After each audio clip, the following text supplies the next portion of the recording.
the meaning is mantras are really important. Sound vibration is really important. Never underestimate the power of any kind of sound. For example, when you have anger, what is the sound of anger? Horrific. When you have the sound of a gentle voice, what is the effect of it? Soothing. So sound is really important. And the yogis really learned that it is man's medicine. Maybe next time we should talk about that. It is such medicine for the soul. Because sometimes you can't do things with your mind. And we're talking about forgiveness today. And you can't do it. You try and you try, but there is so much anger inside of you. So many times we say, use a mantra in your mind. First make your mind strong by just using a sound vibration. One that is neutral. But although we say neutral, it still has a meaning. For example, because before we talk about forgiveness, I want to show you a technique. Okay, so will you all close your eyes for a minute and sit with your spine erect.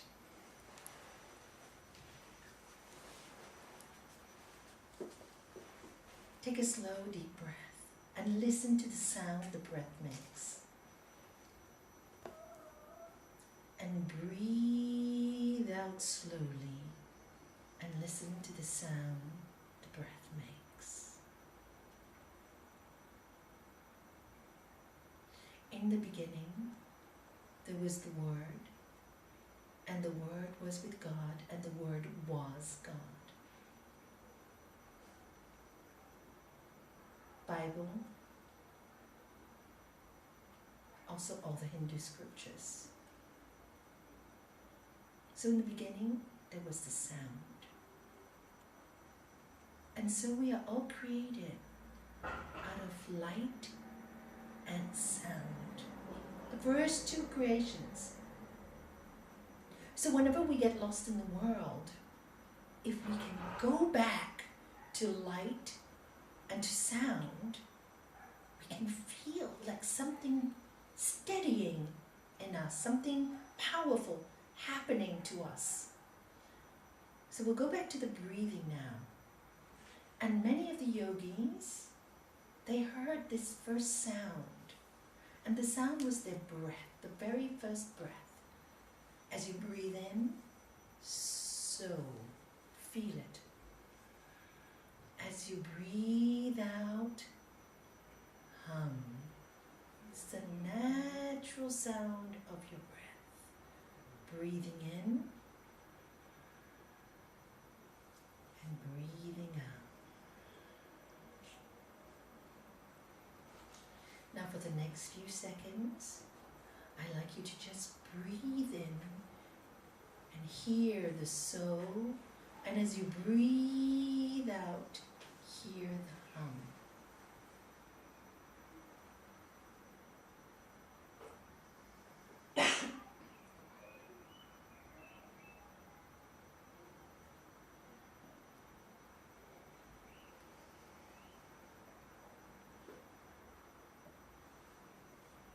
When the mind goes away, bring it back. Bring it back. So,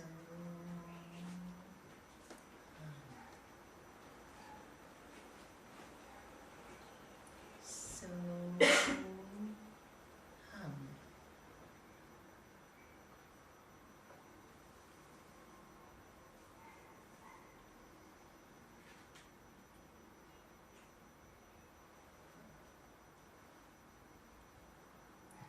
Focus on her inner ear.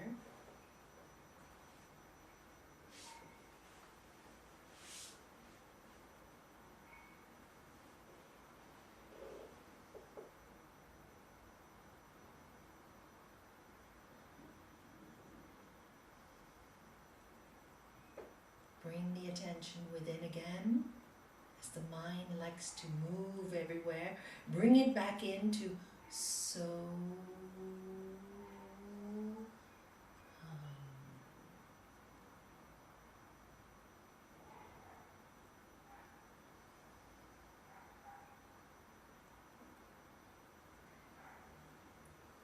And it means I am that.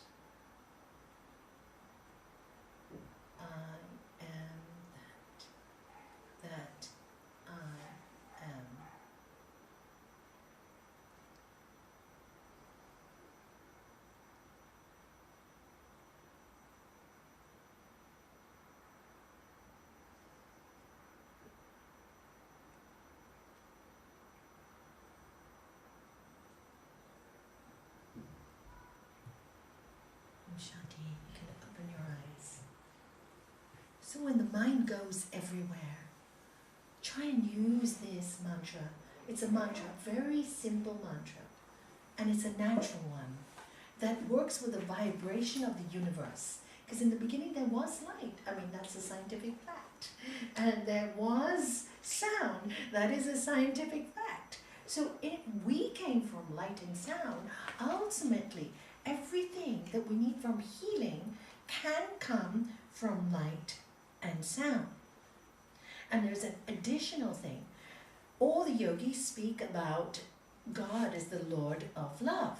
Now, when somebody is in love, when you're in love, with your work, whatever you're in love with a person, how do you feel?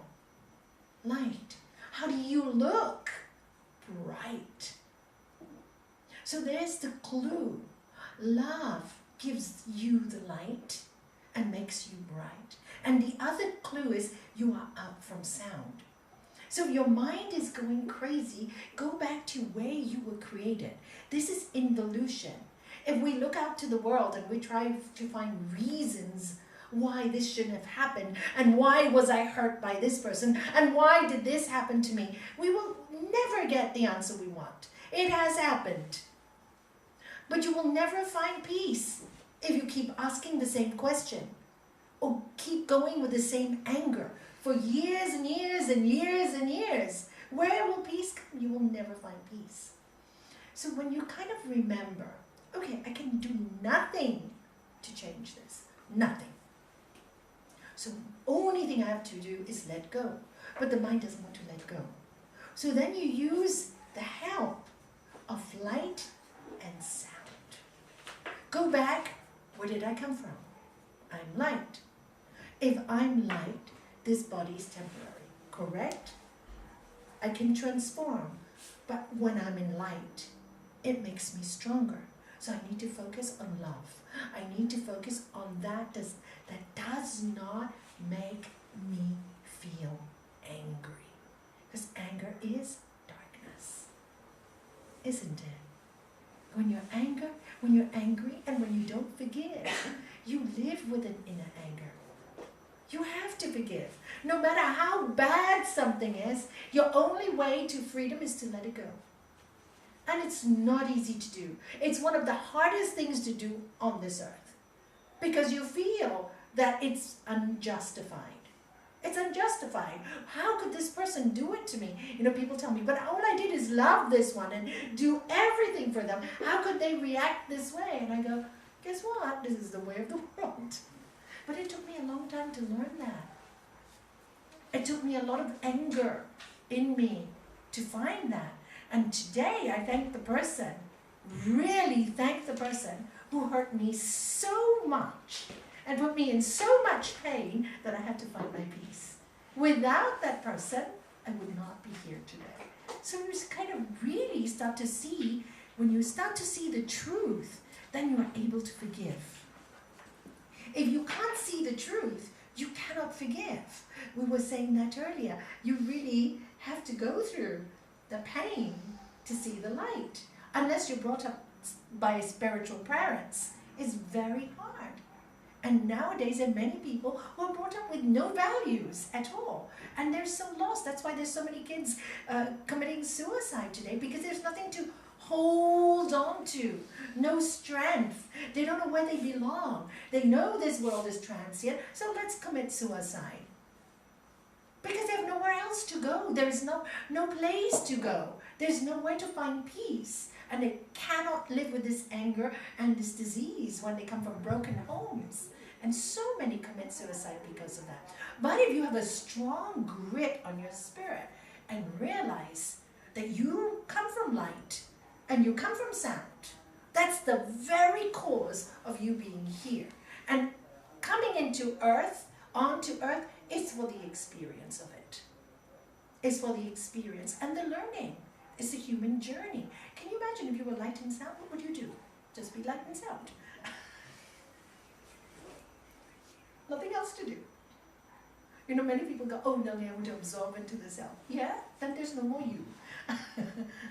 If you can't even handle no more you while you're alive on this earth, how are you going to handle you being part of everything? You're not ready for it. Spirituality, you have to be ready. You have to be ready, and it takes time. And you should never worry that it takes time. But because when you understand it in its fullness, then things will just happen by itself. And that's when it's natural. That's when you don't struggle. That's when you don't fight. And that's when you know, it is as it is. The gods have arranged it. All I have to do is walk the road of light. And always remember, what does light signify to you? Constantly, if you forget, just close your eyes and repeat. So hum. Just do it 5 times. You get grounded again. Because that's the sound vibration that we all have. It's a natural sound that we all have. That's how we started. That's the very first mantra that doesn't come with words. The second pranava, the most important mantra, is Om. Why? Because when you first open your mouth, try to close it. Yeah. What you saying, soul? What sound? So is the sound of the breathing, you see? Can you hear it?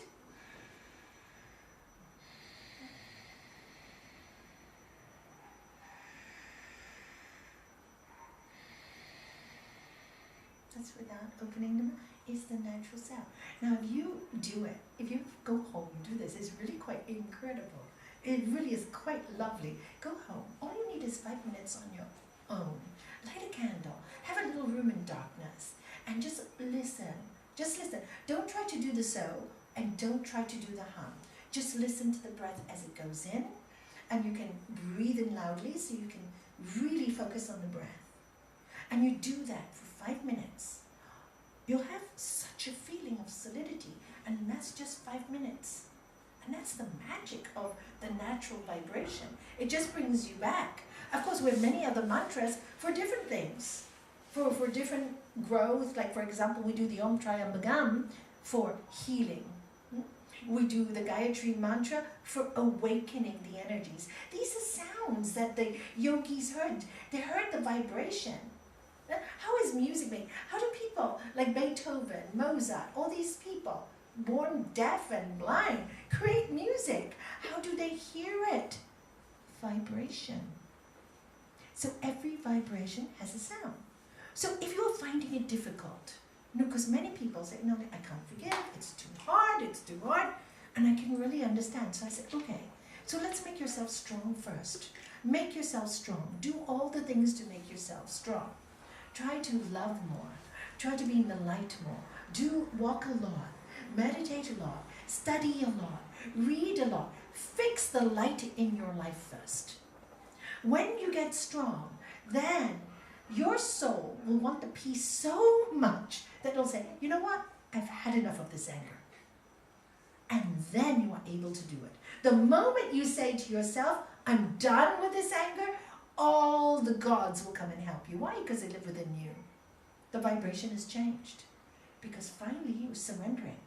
Say, you know what? I don't want to hold on to this anger. What are you doing? What are you doing? You are actually letting go. This is why when people come to me and they're like so many panic attacks and they get, I can't believe my husband left me and done this, or my wife's done this, and good. Why are you saying good, Nalanie? Because now you will find yourself. You've lived as a tool for somebody else all your life and you've never found the meaning of who you are. There's a lovely story that I told yesterday I'd like to tell you. It's to do with forgiveness as well. There was this man in India, and he was brought up in a little village, but he always was such a good man, and his parents were spiritual, but they were very poor. And he wanted to live a good life, earn a good living, so he could look after his parents. So he had to go into the city from the village, and he got a good job with a very wealthy company. But he started off at the very bottom, making tea, whatever. But he was such a hard worker, and so dedicated, and so full of love, that his employers started promoting him up and up and up and up and up till he became one of the highest clerks in the whole office. In fact, they only trusted him. Now he'd been working with this big company, mega company, good people. They treated him very well for 30 years. He loved them and they loved him. Okay, everything is going well. Suddenly, one day when he's transferring some gold from one place to the other, he gets robbed. But because of the kind of person he was, when the robber came, rather than resisting and trying to fight, which he knew he couldn't win anyway because they had a weapon, he just let it go. Because that was who he felt his life was more important, absolutely. So he went back to his bosses and he apologized profusely that he was attacked on the road. And they didn't believe him. He said, but you don't have a scratch on you. He said, that's because I realized I didn't have a chance. And if I tried to protect the money, they would have killed me. So I gave it to them. But they wouldn't believe him. They wouldn't believe him. So they started to beat him. And he's in shock. Because for 30 years in his entire life, all he did was give them love, be loyal, do all the work, and never stopped working. And he loved them. And he couldn't understand how after 30 years, they could do that to him. He was in shock. So as he got in shock, he started to feel angry, so they started to beat him. And then they decided, and he said, but I didn't steal it. And he's getting angrier and angrier. He said, you know what we're going to do? We're going to lock you in the room for 3 days till you tell us the truth. We would normally call the police, but because you've given us 30 years of service, we're going to give you a chance to tell the truth. So think about it, in a room for 3 days, we'll give you your food, and after 3 days, you tell us where you've taken the gold. So he went into the room and he sobbed and he sobbed and he had so much anger. He saw 30 years of dedication in life, down of his life. Every breath's work was for this company. And what now? One thing got stolen and they blamed him. They didn't even trust him. After 30 years, can you imagine if you did that for someone and you're treated like that? And yes, I know many people who have been. Life has shown me many people who have been treated like that. And so he was so angry that he couldn't bear the pain of the anger. Because, he'd never been angry. He was brought up very spiritually. He remembers his mother's words, nothing is ours. And then the words came, his mother's words came back to him, nothing is ours. But he got angrier and angrier. And for the first day, he was so angry, he screamed, cried, banged the door. And then he thought, the second day, he said, I can't live like this.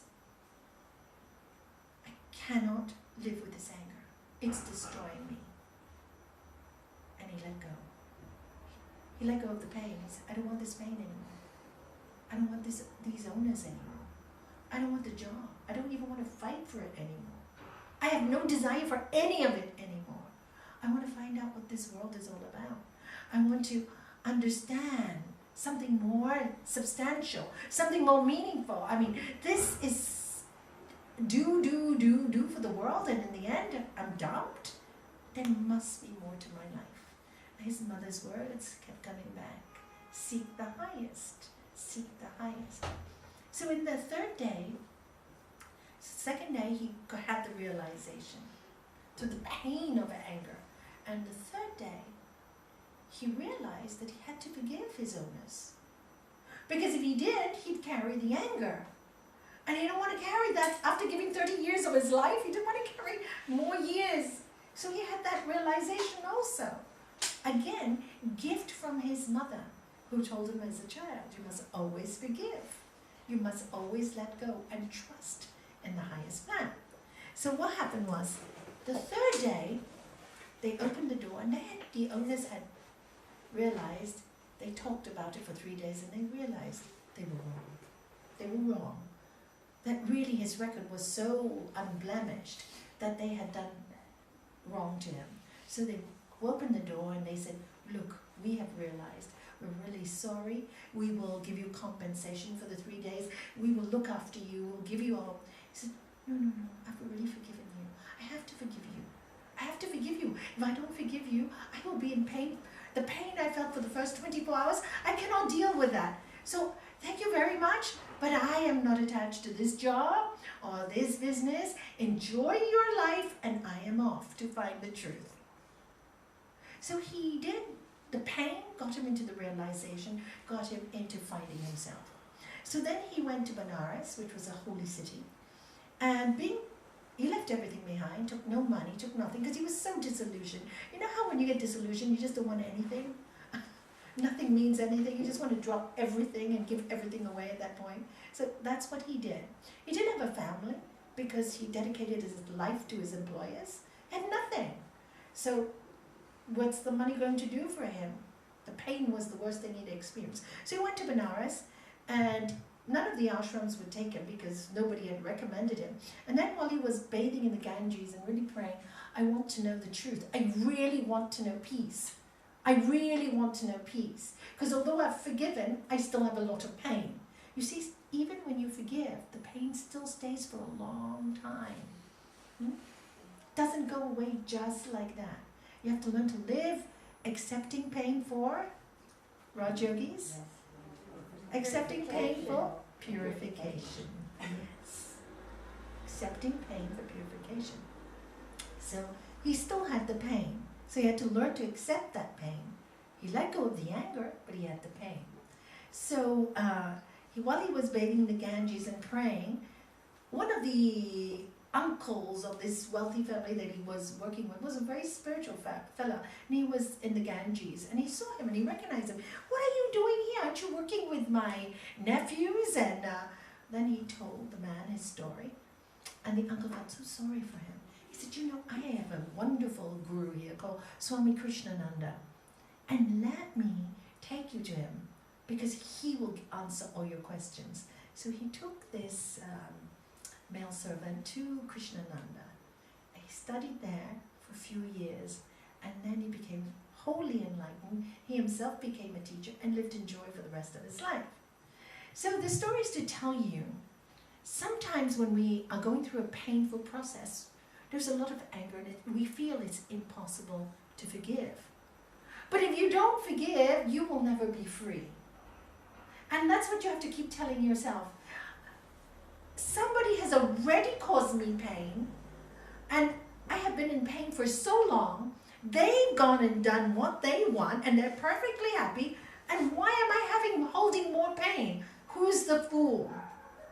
Who's the fool?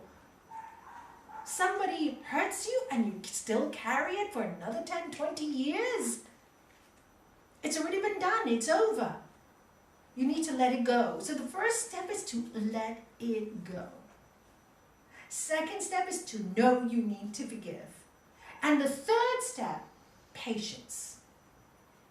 As you build up more light in you, as you grow in light yourself, when you grow in understanding of this world and your spirit and your part in the material world and where you belong, when you grow in understanding that God uses, or universe or creation uses each one of us to do its work, and the freedom that we have is to be in the light or be in the dark. That's the freedom. So we choose to be in the dark, that's our problem. Anger is dark. Jealousy is dark. You know the feelings, the horrendous feelings. And you know, when you have intense anger and you have intense jealousy, there can never be any peace. When you have lust for something and you can't have it, there is also, you feel like you're strangled. Until you get it, you're not happy. So there's no silence in your mind. So if you understand the process of forgiveness, then you're able to do it. And you understand the process of life. And then as you grow, as patience come and the pain subsides, because the more you live in light, the less pain you have. It will leave you. You don't have to leave it. You don't have to struggle with yourself. I have to let this go. I have to let this anger go, which is a hard way to do it. You can't. You can't. You just have to cover yourself with light, and there is a meditation that we will do on how to forgive. And you cover yourself with light, you cover the person with light, and then you visualize them leaving you and you leaving them. It's just letting go, releasing them from your life. Why? If you understand why, the benefit is, I will have peace. If the person is wrong, let them be wrong, you know? And then when you study the law of karma, as I've studied the law of karma, you realize, don't judge anyone. Cause and effect. there is a principle. If somebody has hurt you so badly, the effect will come by itself. You don't need to do anything. The more you do, the more the cycle becomes vicious. You cause pain, they cause pain, then you have more karma to carry. It's cause and effect. It's a simple law of science. Whatever you sow, you will reap. So if somebody's angry with you and you get angrier and you keep angry all those years, how many negative effects are you giving to the world? You have to get all that back one day. So it's really important to understand that forgiveness has to be the key to freedom. So you can meditate for years, but if you cannot forgive, you cannot be free. You cannot be free. There's no point. I know people who've been praying for years in different denominations or doing yoga for years, and they're still angry with some student or some teacher. Oh, you cannot be at peace. Of course, in life, daily life, things will happen to hurt you. That's the test. And you accept, this is what's happened. And when you're really hurt, what do? You work on yourself. You don't work on the other person. Immediately, you work on yourself.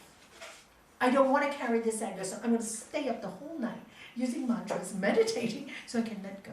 Because the sooner I let go, the sooner I am free. You don't even think this, how could this person do this to me? Don't even go there. They did it. Don't give them any energy. Wrong, right, don't even judge it. They did it. It was painful. It was horrible. Yes, that is all true. Can you do anything about it? No. Do you want to fight? You want to battle? Go ahead. It could take years. Or just drop it and fix yourself immediately. Yeah, ask a question. Can you also speak about self-forgiveness and instead of using anger, guilt? Yes, absolutely. Thank you for bringing that up. You know, the Bhagavad Gita says, there can be no peace for the person who has fear, guilt, or worry. Those are the three things. So self-forgiveness, we all make mistakes. Do you know anybody in this life that hasn't? Because I don't. Even the great masters, if you read Swami Rama and his life, he made many mistakes. And you read Lord Jesus' life, he also made some mistakes. He got angry, do you remember? He threw all the goods in the temple. And do not cast your pearls among swine. He called people pigs, in other words. So, sometimes we polish things up so much that we don't see the truth. All of us say things at one point in our life that we regret, or do things that we regret. Think of you as a child. How I would do it is, I'm a child. I made a mistake. If I had a child and my child did something horrible and was sorry, would I go on at my child and say, you made a mistake, and for the rest of their life? You wouldn't do it. So why would you do it to yourself? And the interesting thing about guilt is, if you have guilt, you always look at everybody else with that guilt. So you can never be complete. Your actions can never be pure, because it always is stained. Because if you don't love yourself and you don't forgive yourself, you can forgive no one. It's hard because you're constantly judging yourself. And if you judge others, you judge yourself, you're definitely judging others. But if you can learn to forgive yourself quickly, then, you know what? And admit it. That's the most important thing when you do something that causes a feeling of guilt, is admit it. Say it out. And if you've done something really bad to hurt someone, tell them, I'm really sorry. It's the best thing to do immediately. The ego hates to do that. The ego does not like to admit it, even though the guilt is there.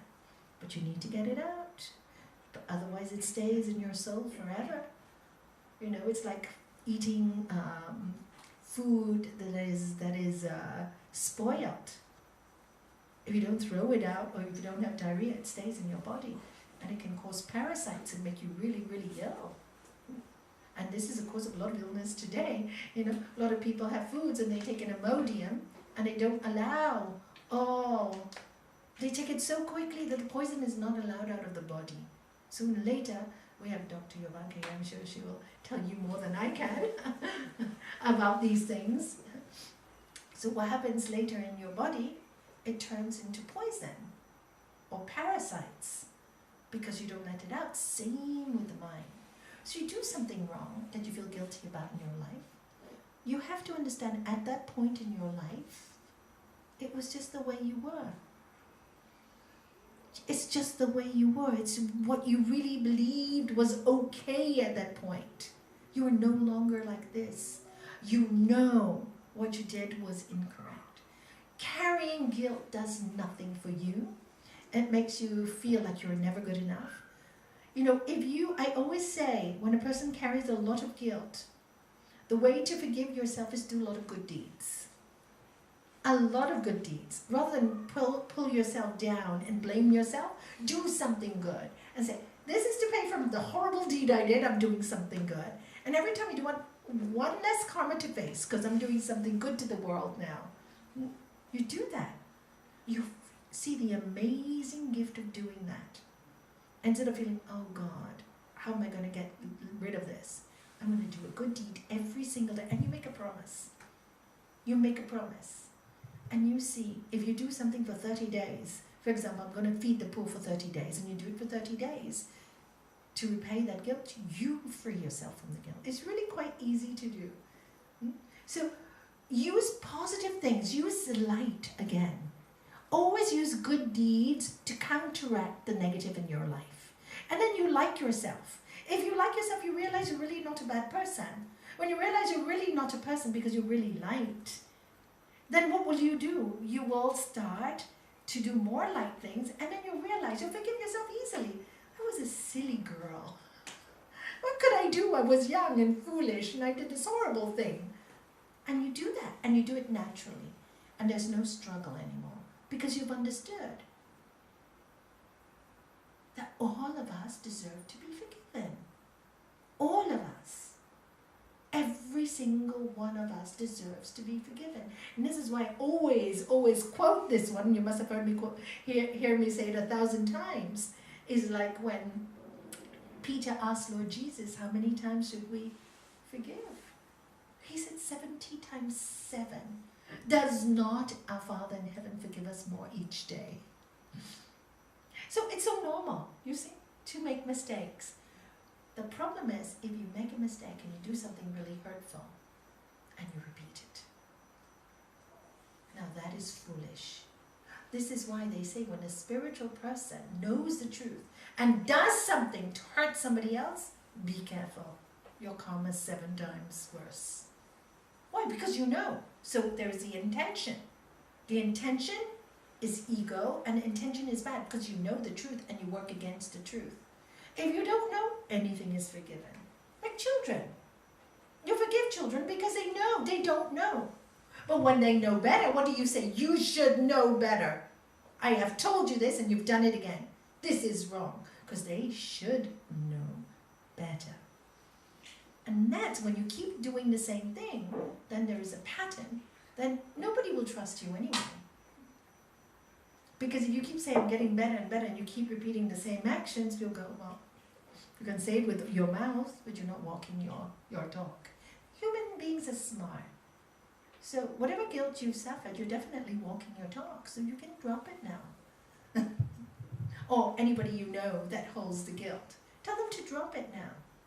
I'm really making an effort. That was me yesterday. You know, even in the Bhagavad Gita it says, you know, we change. Look at ourselves. When you're a baby, you have one kind of body.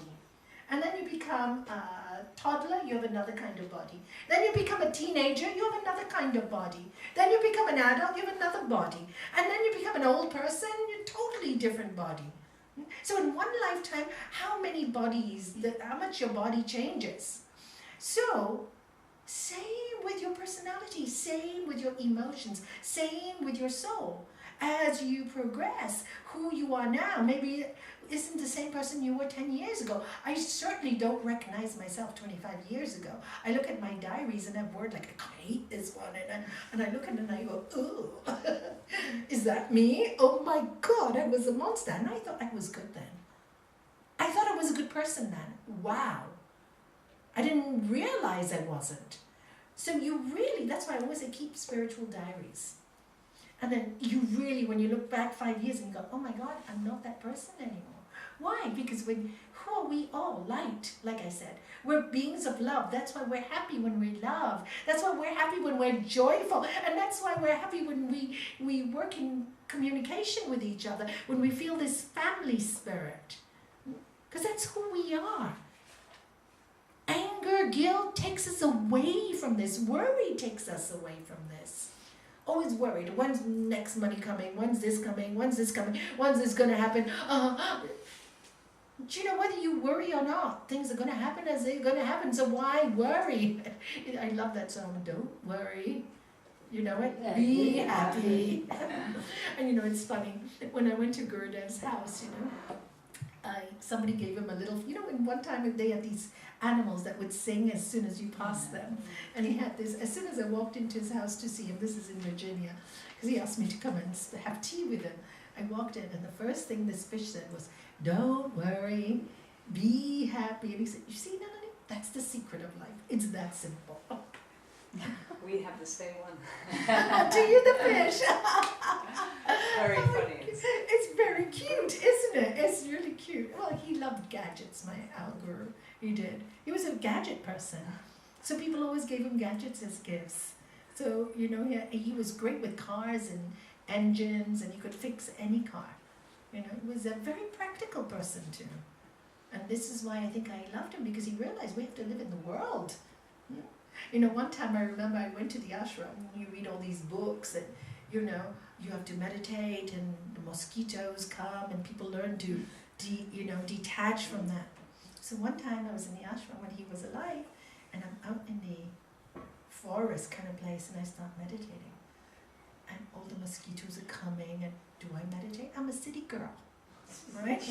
Oh, that sounds zzz. Motorbike. Yeah, exactly. All this, and I can deal with them. I can totally switch off motorbikes and loud music. Mosquitoes. Yeah, they're even worse than that. At that time, right? I'm better now. But at that time, this is going back 15 years ago, right? And then, so anyway, my guru says, when he sees me, oh, Nalanie, I saw you outside today. How was your meditation? It's very funny, right? And I go, oh, it was horrible, Gurudev. I didn't meditate. I was just like all the time doing the flies and the mosquitoes and the bugs, you know. And he laughed. He said, why do you want to waste your time doing that? That's why we have nice rooms, nice halls for you to sit in and really meditate. And I said, but Gurudev, I read all these books. You don't do it this way round. You learn to do meditation where you are comfortable. And when you are strong and well established, then you can try that. But if you try that, you will never meditate. You will be bothered by the mosquitoes, you will hate them, and you will be totally frustrated after the process. So practical. So practical.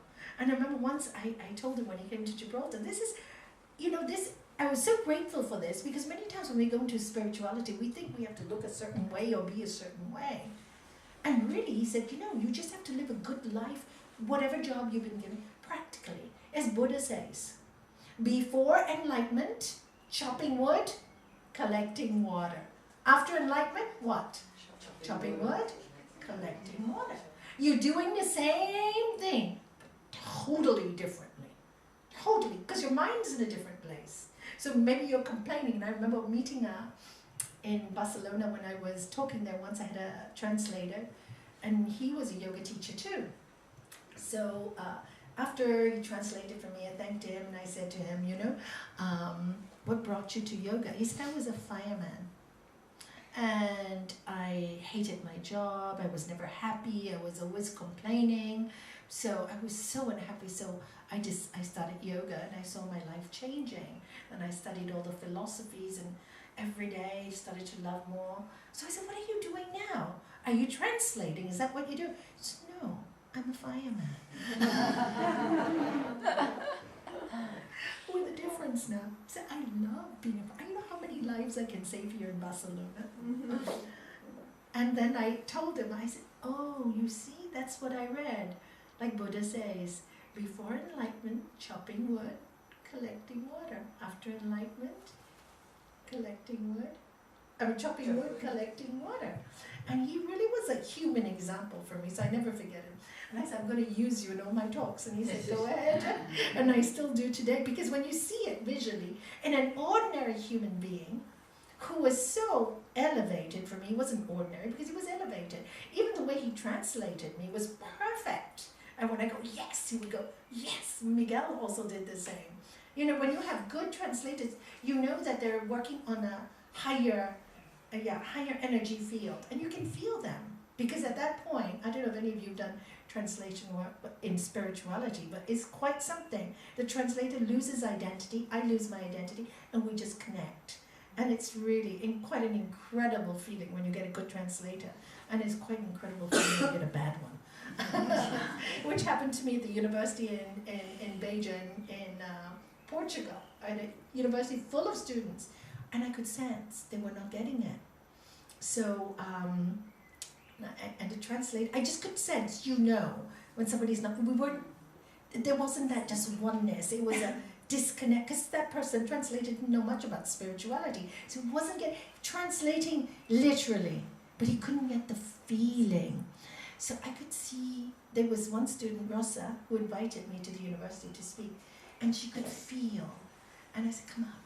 You know enough English. No, I'm not a translator. I said, come up, because you know which word to use. I said, can you help? Do you mind? The guy didn't mind, because he could see he was doing a bad job. And it changed. The whole audience changed. They could understand. And her translation wasn't perfect, but she had the feeling. So the feeling is really important. See, when you're talking about spiritual energy, it's the feeling that you are transmitting. You can say whatever you want with your mouth, the most beautiful words, but if you are not there, pure and kind, your words mean nothing. People can feel. Unfortunately, in our world, we've forgotten to have this technique anymore, because our world has become so superficial and so people-pleasing. So we've lost that ability. Meditation brings it back. It brings you back to your grounding. Oh, this person talks. So you just laugh, you just have fun with that person. You listen one ear, out the other. You won't take that person seriously. See, that makes you light again.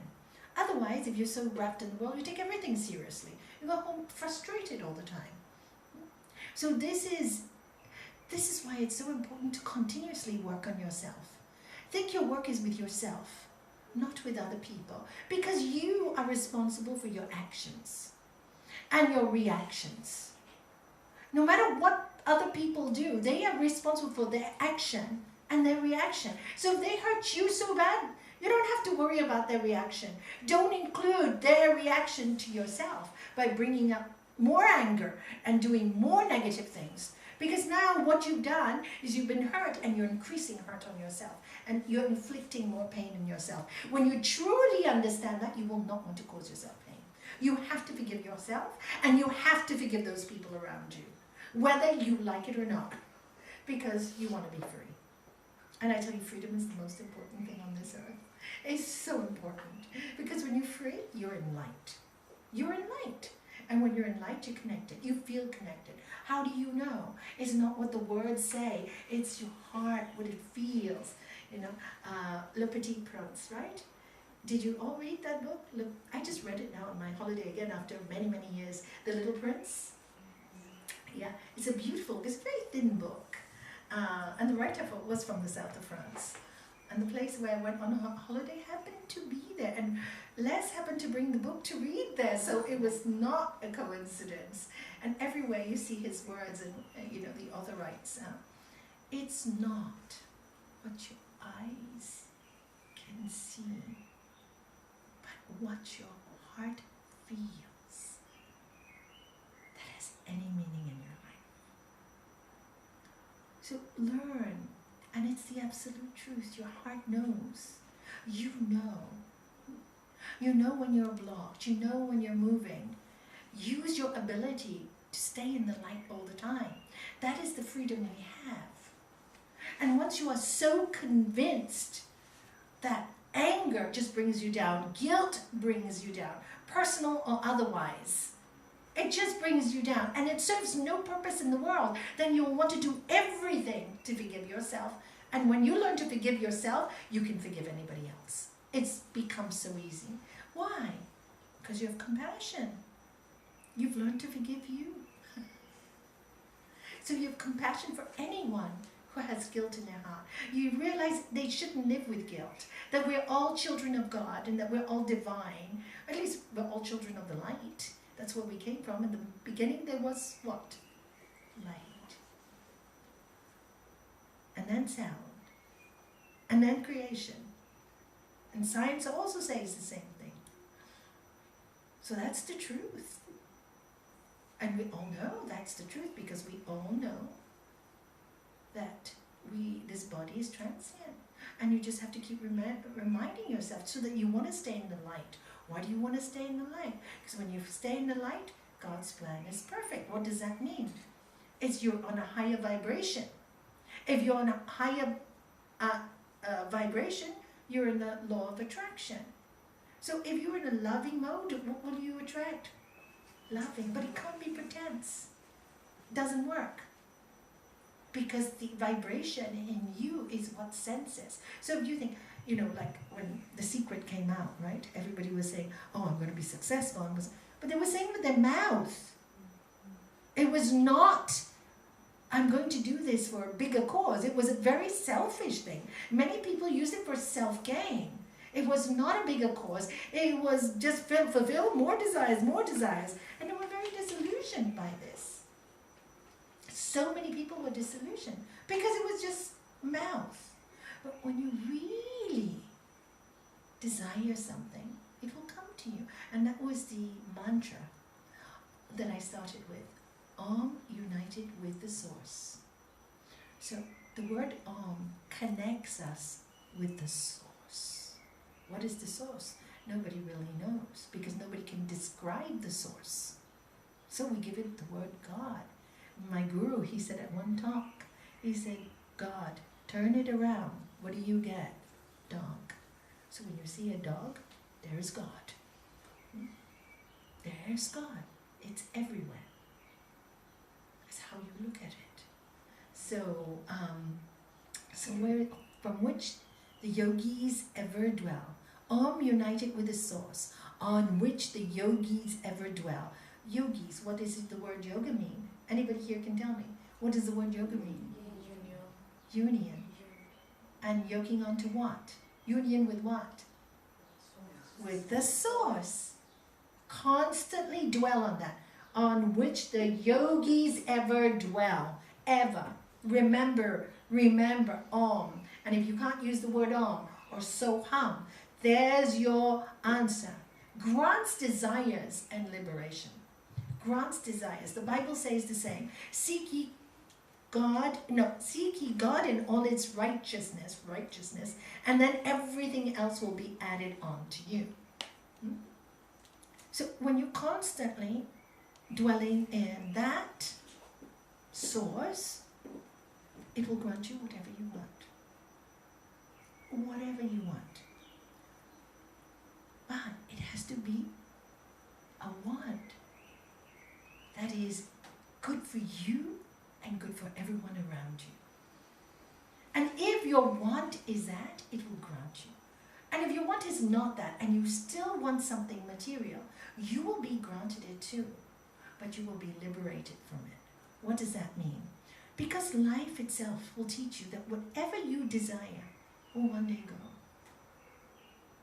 Life will teach you that. Non-attachment will come naturally. What comes, goes. Even a good relationship. If you have a good relationship, one partner has to die. You have a bad relationship, one partner leaves. But it comes and goes, comes and goes. The pain is tremendous, but the pain takes you to the reality that you are not being picked on. That's the reality. It's just the way it is. And then you have to get back to the source because that's the only thing that makes sense. All united with the source. So you get your desires, but you also get liberated because you realize that ultimately we have to make ourselves strong. Ultimately, at the end of the day, we all have to be left on our own, and we got to make ourselves strong. But you get all your desires, you get liberated, and if you live life in light, then you will be joyful during the process. During this process, you will be joyful rather than be miserable. So the process is the same. It's how you look at it, how you feel it, how you understand it. And how the hardest thing, Sri Patanjali tells us, is that accepting pain in our life. Bear insult, bear injury, highest practice, because it's so hard to do. So don't worry if you find it hard to do. No, it's a process. Take your time, but start. Start forgiving, start letting go. But it won't happen tomorrow. In fact, I always say when you're dealing with forgiveness, any kind of forgiveness, you know, after 3 or 4 months doing the how am I doing for time? Okay, 10 to 7. I'm doing okay for time. Let me know because my watch is there. So, Do you want to go at 7 o'clock or something? yes, 7 o'clock, so we can have 10. So we've got 10, 15 minutes more? Yeah, so we have 10, 15 more. No, you can ask questions, yeah? And I'd like to do a meditation in 5 minutes with you all, the forgiveness meditation. I don't want to go without doing that. Now we have 15 minutes for questions and answers. Yeah. So what was I saying? Oh, united with the source in which the yogis dwell. Thank you for coming. Grants desires and liberation. Salutations to the Om Karam. When you realize that you are liberated, and you know, even if you get everything beautiful in life, if you're already happy, doesn't matter. It's not like, oh, I got this and I'm so excited. It's brilliant. You'll enjoy it, you'll have it, but you also know you're not attached to it because it might go tomorrow. So that gives you freedom because you're not grasping.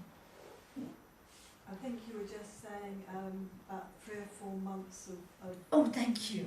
practice. You have a good mind and a good ear. Yes, good ear. You've got a good ear. Something I wanted to hear. but- Okay, yeah. So what we have, when you practice this meditation, this forgiveness, you will realize, you know, you think you're doing better. 3 or 4 months, you start to feel really good. Oh God, I've really forgiven it. Wow, this is brilliant. Then somebody, one day you're out, and somebody will say something about that anger or similar situation. And suddenly, all that forgiveness that you thought you had achieved, all that anger comes up again. This is normal. This is normal. Do not give it energy. Say, well, you know, it's still there. I still have to work. So you keep working. And then the next time you get this anger feeling coming out again, normal. It'll take 6 months when you get the feeling. It can go up to 4, 5, 6, 10 years. But every time that anger gets really small, and when it comes, the last of it comes, you go, oh, I had enough with you. You don't even feel it. It's just a little, they call it a little samskara, a little bruise that just needs to wash itself out. It does take time. But after 1 year of this practice, you're already on your healing road. So some people can do it faster. It depends on the hurt, how deeply it's hurt you inside. So take your time. Don't feel that it's going to happen overnight. It doesn't. That's unrealistic. And it can only happen when you are true to yourself and you work on yourself. Nobody can do it for you. You may hear a talk and you'll feel better for 1 week, but next week you'll be back to square one. So you have to keep working on yourself. And this is how you empower yourself. By putting light into your life every day. This is why I keep saying, meditate every day. Why? United with the source. You remind yourself, where am I coming from? Then you want to look after your body. Then you want to look after your mind. Why? Because you get excited about living. So you need a healthy body. You need a healthy mind to live a good life. So now you pay attention to the more important things. The food you eat, the exercise you do. How you react with the world, how you care about your world, how you respect everything in the world. You become more ecological, you care more loving, you become more compassionate. All this starts to happen by itself, and it happens by itself. The moment you start reminding yourself that you are united with the source. But it has to be done every day. And that's what Sri Patanjali says. You have to do it for a long time. You see, you know it. But you've got to do it. Nobody can do it for you. And that's why Sangha is important, because it's such a difficult job. It's so difficult to do. The mind is like a drunken monkey possessed by a demons. and stung by a scorpion. That's how our minds are. This is why constant repetition. Because our human race has become so embedded in matter that we've lost our ability to go back. So we need more reminding than people in the old days where they didn't have so many distractions. We got the computer, we got this, we got that. You know, constantly doing. Not enough time being. Just look out. Just look at the colors of the tree. You know, it's really pretty. If you look at trees, you will see the aura on a blue day. Will you do that? Even on a grey day. Just look at the trees. You'll see those bright auras everywhere. And then you'll see the life trons. If you look out of the window now, you can see them. Paramahansa Yogananda called them life trons. Just stare at the sky. Can you all stare at the sky? Just turn around and stare at the sky. You will see, if you stare, you'll start to see lots of wiggly silver lights. It's difficult for you here, but when you go home, will you do it on a sunny day? Just say you're not doing anything. Just take 5 minutes. Sit in your garden. No reading, nothing. And just stare at the sky. And fill your heart with love. That's all you do. Think of something that you love and just stare. The magnetism, the power, the energy you will get from that is tremendous. Just do it. 5 minutes is all you need. And if you can do that 5 minutes every day, and then you see the life trons, you know you're part of this light. You see hundreds of lights. I love the word Paramahansa Yogananda gave it. It's life trons. Now I've got so used to seeing it, I look out and I see them everywhere. Sometimes I even see them next to people. Then I know they're going to heal. That's how I know. Sometimes I tell my patients, don't worry, everything's going to be okay. Why are you so sure? I just know. Because they tell me.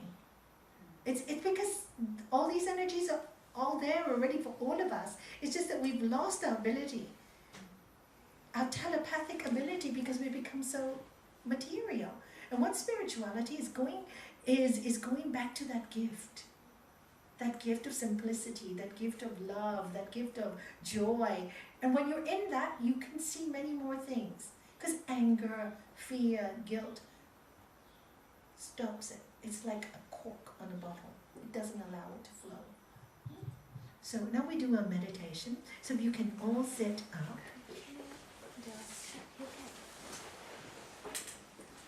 Are you okay? She just wants a window open today. It's hot. Yes, it's hot in this room. Do you try this window, Shanti? Yeah. No, it's okay. Yeah, it's hot in this room. You're It is. also banging the sunlight now, Barbara. Probably yes. Yes, you are. Come You here. go back a bit or something, you'll just maybe use that bolster to go back to your I'm side. sorry. No problem. Make sure it's okay. Thank you. Yeah, she's right in the sun. Yeah. Better? Oh. Sauna. Thanks. No, no. Good. Okay, ready? So we're going to do a meditation on forgiveness. So I'm going to focus on forgiveness. So close your eyes. Take a slow, deep breath. Remember the so and exhale, hum. Again, inhale.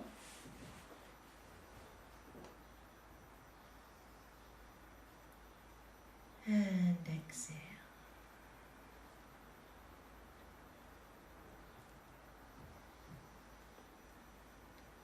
Inhale.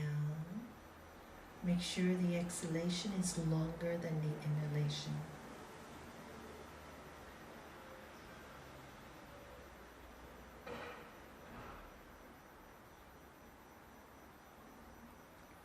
Inhale one more time.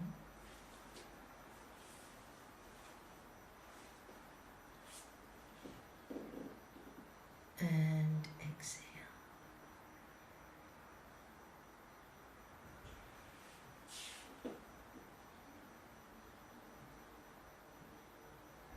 Now I want you to visualize a beautiful white light surrounding your entire body. It's your aura. It's your energy. And it's light. and it's your protection. Feel like a warm glow of protection surrounding your entire body. And the light is like the light of the stars. Your aura is full of peace and joy.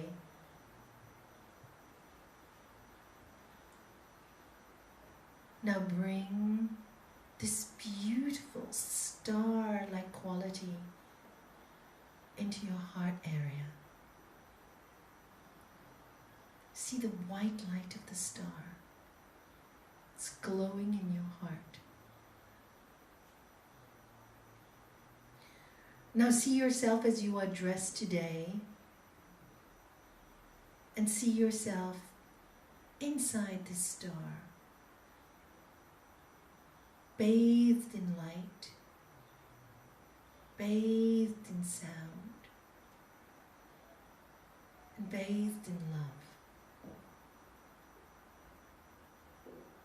Think of somebody you love very much, or somebody you respect very much. See how that makes you feel.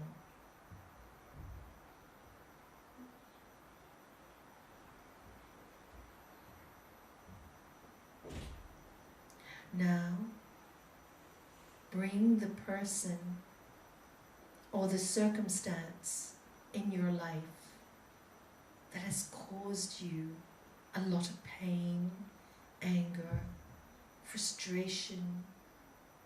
Bring that to you, into the star. You're calm. You're full of light. You have inner strength. And you see this negative energy coming towards you, coming into your space and your light. And you turn around and you look at it, or him or her. And you cover that person in your star. And you say to them, I release the need I have to hold on to you or the situation. I'm done. I cannot be angry any longer. I'm done. I'm willing to let you go. You may leave my life. Thank you for teaching me whatever you need to. Time to go now. And watch this person or situation move away from you. And feel a sigh as you let go.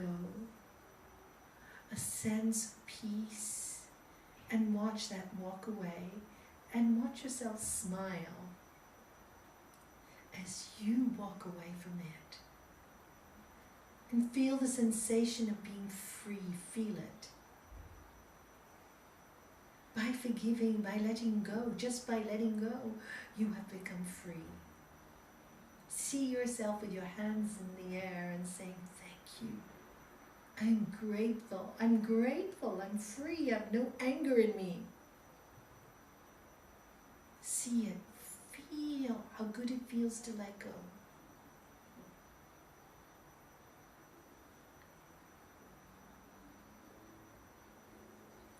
Thank the star and the light for giving you the strength, for keeping you solid, sticking to your goal. And as you sit in your light and comfort, feelings of that old anger come up and leave you. They just leave you. And you are becoming solid, grounded in your peace.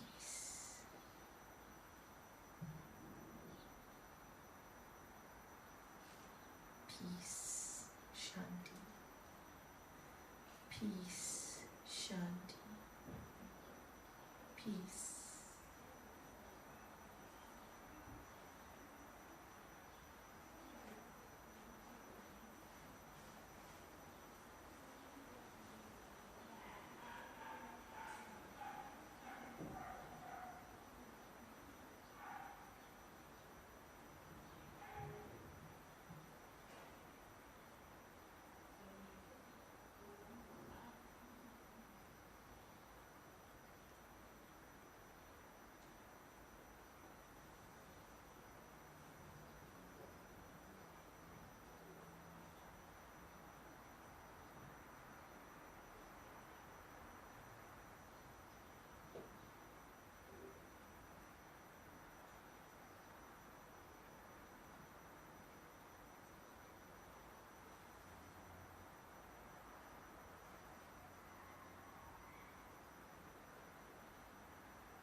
release the need to hold on to this guilt, these worries. I can't change anything. I can just change myself. I'm willing to let go. I need help. Grant me the help.